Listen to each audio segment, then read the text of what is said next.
Welcome back to our Stony Creek journey. Today is August the 31st, so the last day of winter. Isn't that great? We've made it through winter. Tomorrow's spring. I thought I'd give you a bit of a garden update. The last day of winter, show you what we've been up to and how it's all looking. So that's the garden. We've got one more row to do down here, and that will be 9 garden beds that we've got, which is lovely. We've put a little arbour in the back there, which we've got some snow peas and some more broad beans sown, and I just put some sunflowers in there this morning. But look what we've got here. So the potatoes have come through, and I think that's been about 3 weeks or so since I planted those, so they've come up nicely. We haven't had a frost for probably 4 or 5 days, and when we do, I cover them. That's a frost cover there, that white thing, because I also planted some beetroot, but it looks like there's going to be a frost in the coming weeks, so I'll just cover those. So this row is going to be potatoes too. You can never have enough spuds, so I might wait for another 2 or 3 weeks till these ones get a little bit bigger, and then we'll start planting out some brassicas, which are I've got down here growing as little seedlings, which are your cauliflower, there's red cabbage there, broccoli, purple sprouting broccoli. So once they get big enough, I'll plant those. So yeah, a little bit to do there. What have we been doing with the raised beds? What are we harvesting at the moment?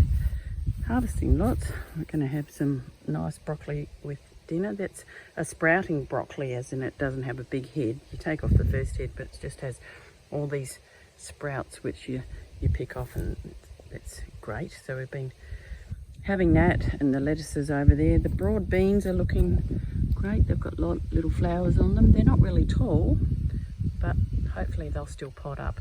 All the bok choy, we've been eating lots of bok choy here, and now they've gone to flower, so we can still eat the greens on that, but the pigs are enjoying that as well.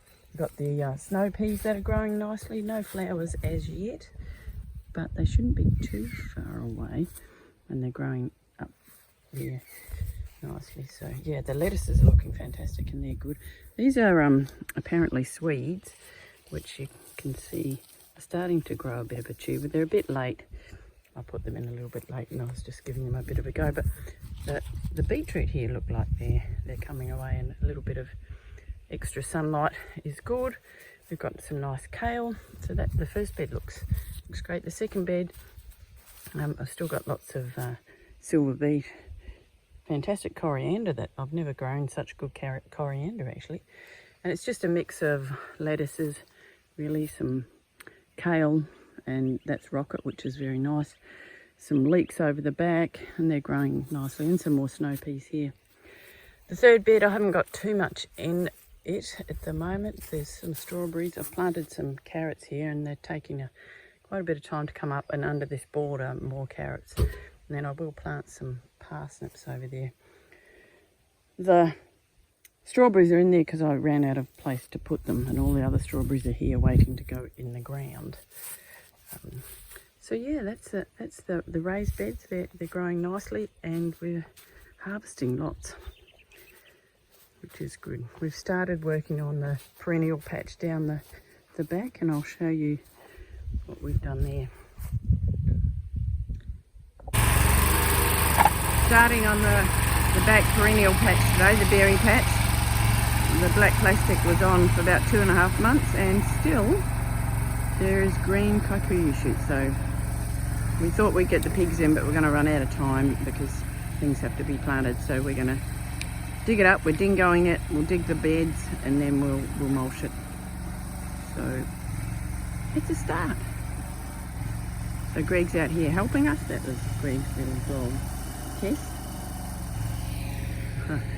Ronnie's throwing some stuff in for the pigs here. And the pigs down here. And Greg's grandsons are out here as well. So it's going to be a good working day on the farm today. The boys are making a bonfire.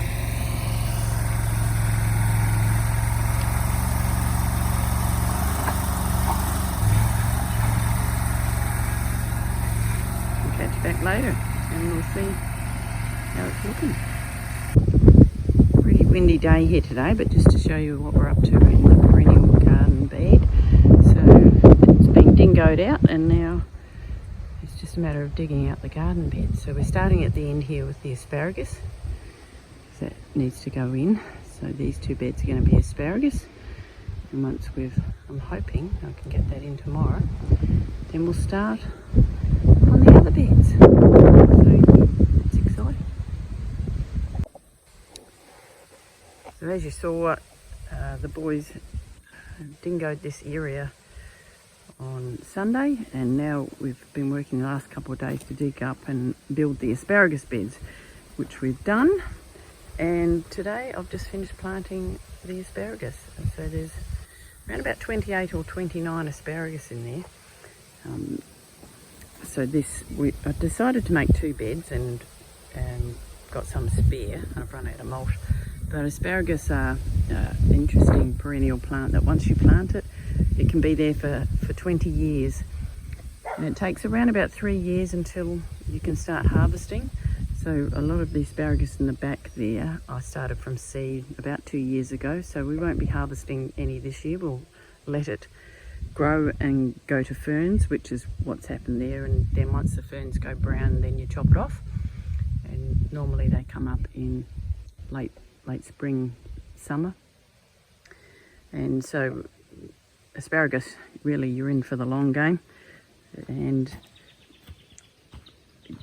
planting in the hope that in a couple of years we'll get a good harvest. So yeah, as you can see, the fronds here, which I'm not sure why, but they should have gone brown by now. And because I've transplanted them with fronds on already, I'm not sure how it's going to go. But look at this little cute asparagus. Oh, hello Roger. He's come here because I've been digging in the garden and I find all these little white slugs and I give them to the chickens, and so anytime he sees me in the garden he comes up. So yeah, that's the beds. This one I've only got enough for here, so there I'll probably plant some flowers, which will be a nice pollination. Oh, Robert's just got on the tractor. He just got his flail mower delivered today. I don't know if you can see him in the background there, the red tractor, and he's going down the back to have a practice. So now the next thing that these beds are in is and it's just going to be a bed by bed thing, and starting to build the first raspberry patch. So there'll be 2 raspberry beds there, and I'll keep working on that. And we're going to put a couple of posts in to support them. And then in front of the raspberries will be blueberries, blackberries along the back over there, then strawberries, and then we've got rhubarb to put around. So yeah, that's how it's looking. It's really happy with how the asparagus have come up. I better get digging because Roger says, where are my bugs? So yeah, you can see through the orchard here that spring is about to come, because you can see, I don't know if you can see, let's see if it focuses on the quince tree. There's flowers, which is lovely, and we've got some, I'll take you in there another time, but we've got some flowers, blossoms on the peach or nectarine tree. I'm not sure what it is, and we won't know until they grow some fruit, but we've got some blossoms. And there's a beautiful plum tree down the back that I might show you. It's in full blossom and it's lovely. So yeah, that's the garden update. Come down to show you the blossoms on this plum tree. There's several plum trees in there. We don't know what type of plums. They could be those tiny little ones that you don't like to eat, or they could be good ones. Who knows? That will be interesting. You can hear running in the background. I came down to watch him having a go with his mower. I thought I'd take a picture of the beautiful blossoms. Welcome spring.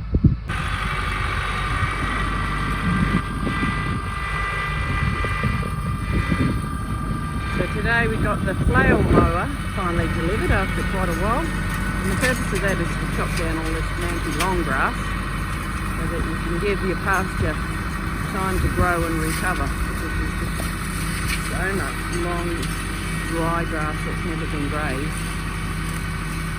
And the flail mower, as opposed to the slasher, chops it up like a mulcher.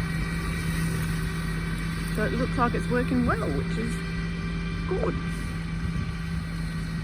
There's a few days in that for Robert, but once we get it there,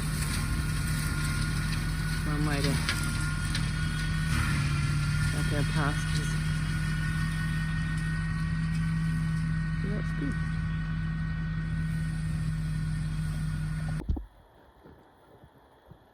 It's early evening and I thought I'd update you before I post this YouTube to show you the raspberry beds. So we've finished 2 raspberry beds today. I think we've got about 17 raspberries in there. There's a mix of summer and autumn bearing raspberries. The autumn ones are in the front, so I know which ones to prune, because the summer ones bear fruit on their second year canes, and so you don't prune all the canes, whereas the autumn ones you cut them all down at winter. So I thought the best thing to do was separate them. There's a couple of canes in there of some yellow raspberries that we were given, and I'm not sure whether they're summer or autumn, so I just put them in the back and we'll see. But these little posts here that Robert's put in to train the raspberries on, he's recovered those from down the back paddock. They were old posts left from, I think, the original homestead that was here. So we thought, well, we'll use them, and it's a nice homage to the old homestead that was here, and a little bit rustic. So now starting on the blueberry beds, so there'll be 2 blueberry beds here, and hopefully we'll get them done in the next week. But we have got a little birthday party to go to this weekend, and then a couple of weekends after that we've got a wedding to go to, so it's all very exciting in the family. Hello, Millie. So yeah, that's the garden update. Thanks for watching, and everything is growing beautifully. We're now on the 3rd of September, so it's the 3rd day of spring, and the days are beautiful. So looking forward to some fantastic growth in the coming months. Thanks again. See you soon.